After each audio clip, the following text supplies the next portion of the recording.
Good evening. From the University of Utah in Salt Lake City, welcome to the first and only Vice Presidential Debate of 2020, sponsored by the Nonpartisan Commission on Presidential Debates. I'm Susan Page of USA Today. It is my honor to moderate this debate, an important part of our democracy. In Kingsbury Hall tonight, we have a small and socially distant audience, and we've taken extra precautions during this pandemic. Among other things, everyone in the audience is required to wear a face mask, and the candidates will be seated 12 feet apart. The audience is enthusiastic about their candidates, but they've agreed to express that enthusiasm only twice, at the end of the debate and now when I introduce the candidates. Please welcome California Senator Kamala Harris and Vice President Mike Pence.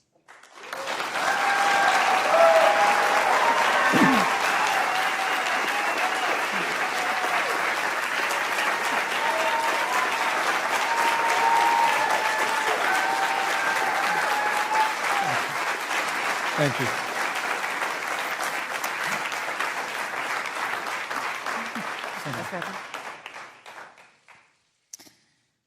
Senator Harris and Vice President Pence, thank you for being here. We're meeting as President Trump and the First Lady continue to undergo treatment in Washington after testing positive for COVID-19. We send our thoughts and prayers to them for their rapid and complete recovery and for the recovery of everyone afflicted by the coronavirus. The two campaigns and the Commission on Presidential Debates have agreed to the ground rules for tonight. I'm here to enforce them on behalf of the millions of Americans who are watching. One note, no one in either campaign or at the Commission or anywhere else has been told in advance what topics I'll raise or what questions I'll ask. This 90-minute debate will be divided into 9 segments of about 10 minutes each. I'll begin a segment by posing a question to each of you, sometimes the same question, sometimes a different question on the same topic. You will then have 2 minutes to answer without interruption by me or the other candidate. Then we'll take 6 minutes or so to discuss the issue. At that point, although there will always be more to say, we'll move on to the next topic. We want a debate that is lively, but Americans also deserve a discussion that is civil. These are tumultuous times, but we can and will have a respectful exchange about the big issues facing our nation. Let's begin with the ongoing pandemic that has cost our country so much. Senator Harris, the coronavirus is not under control. Over the past week, Johns Hopkins reports that 39 states have had more COVID cases over the past 7 days than in the week before. 9 states have set new records. Even if a vaccine is released soon, the next administration will face hard choices. What would a Biden administration do in January and February that a Trump administration wouldn't do? Would you impose new lockdowns for businesses and schools and hotspots? A federal mandate to wear masks? You have 2 minutes to respond without interruption. Thank you, Susan. Well, the American people have witnessed what is the greatest failure of any presidential administration in the history of our country. And here are the facts. 210,000 dead in our country in just the last several months. Over 7 million people who have contracted this disease. 1 in 5 businesses closed. We're looking at frontline workers who have been treated like sacrificial workers. We are looking at over 30 million people who in the last several months had to file for unemployment. And here's the thing. On January 28th, the Vice President and the President were informed about the nature of this pandemic. They were informed that it's lethal in consequence, that it is airborne, that it will affect young people, and that it would be contracted because it is airborne. And they knew what was happening, and they didn't tell you. Can you imagine if you knew on January 28th, as opposed to March 13th, what they knew, what you might have done to prepare? They knew, and they covered it up. The president said it was a hoax. They minimize the seriousness of it. The president said, you're on one side of his ledger if you wear a mask, you're on the other side of his ledger if you don't. And in spite of all of that, today they still don't have a plan. They still don't have a plan. Well, Joe Biden does. And our plan is about what we need to do around a national strategy for contact tracing, for testing, for administration of the vaccine, and making sure that it will be free for all. That is the plan that Joe Biden has and that I have, knowing that we have to get a hold of what has been going on, and we need to save our country. And Joe Biden is the best leader to do that, and frankly, this administration has forfeited their right to re-election based on this. Thank you, Senator Harris. Vice President, more than 210,000 Americans have died of COVID-19 since February. The U.S. death toll as a percentage of our population is higher than that of almost every other wealthy nation on earth. For instance, our death rate is 2.5 times that of Canada next door. You head the administration's coronavirus task force. Why is the U.S. death toll as a percentage of our population higher than that of almost every other wealthy country? And you have 2 minutes to respond without interruption. Susan, thank you. And I want to thank the Commission and the University of Utah for hosting this event. And Senator Harris, it's a privilege to be on the stage with you. And our nation has gone through a very challenging time this year.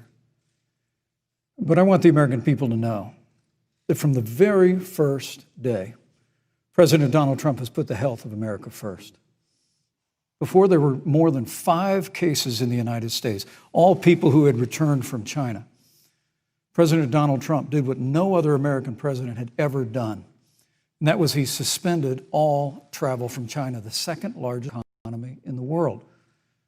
Now, Senator Joe Biden opposed that decision. He said it was xenophobic and hysterical.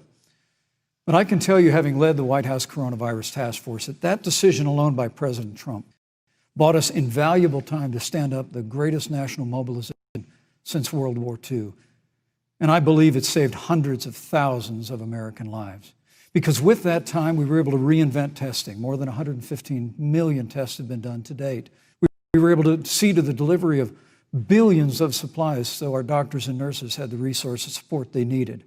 And we began, really, before the month of February was out, to develop a vaccine and to develop medicines and therapeutics that have been saving lives all along the way. And under President Trump's leadership, Operation Warp Speed, we believe we'll have literally tens of millions of doses of a vaccine before the end of this year. The reality is, when you look at the Biden plan, it reads an awful lot like what President Trump and I and our task force have been doing every step of the way. I mean, quite frankly, when I look at their plan that talks about advancing testing, creating new PPE, developing a vaccine, it looks a little bit like plagiarism, which is something Joe Biden knows a little bit about. And I think the American people know that this is a president who has put the health of America first, and the American people, I believe with my heart, are proud of the sacrifices they have made. It's saved countless American lives.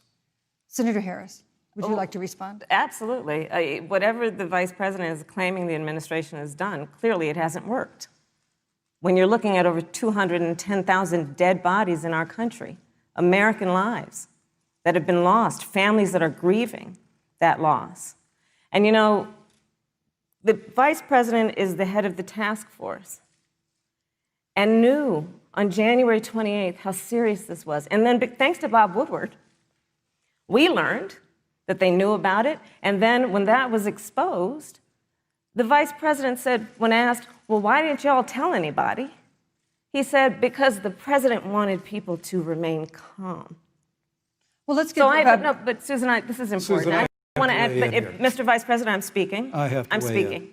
Yeah, you can have 15 more seconds, and then we'll give the vice president a chance to respond. So I want to ask the American people, how calm were you when you were panicked about where you're going to get your next roll of toilet paper?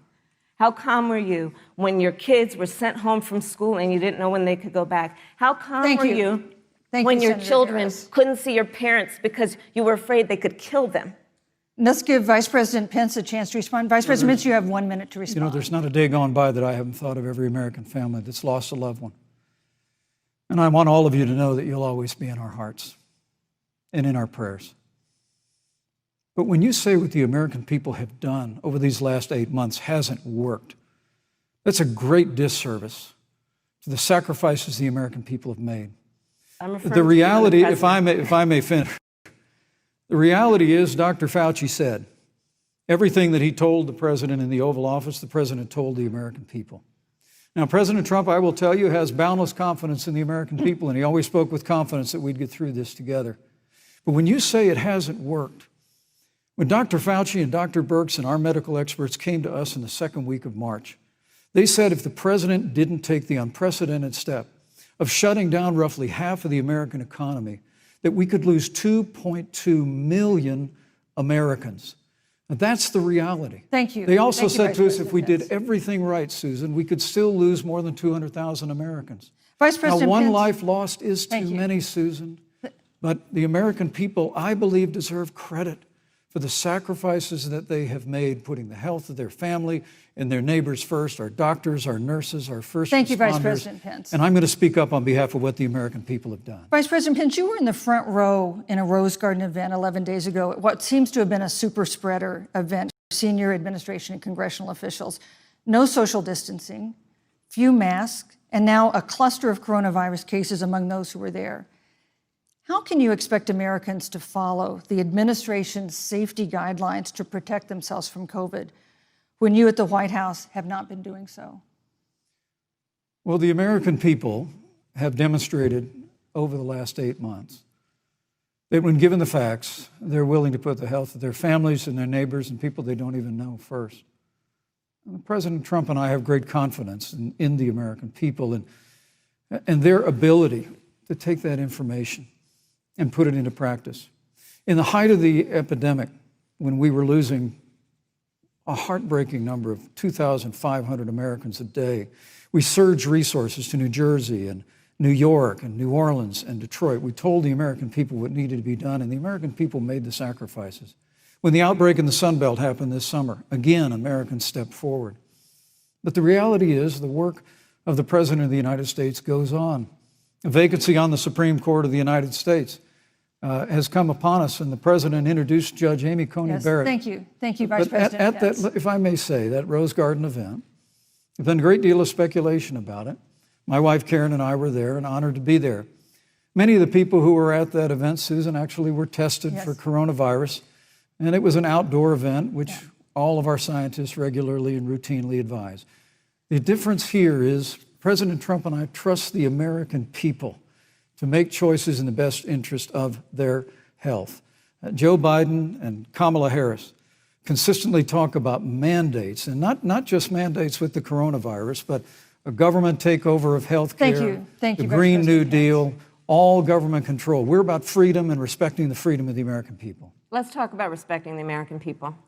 You respect the American people when you tell them the truth. You respect the American people when you have the courage Which we've to be a always leader done. speaking of those things that you may not want people to hear, but they need to hear so they can protect themselves.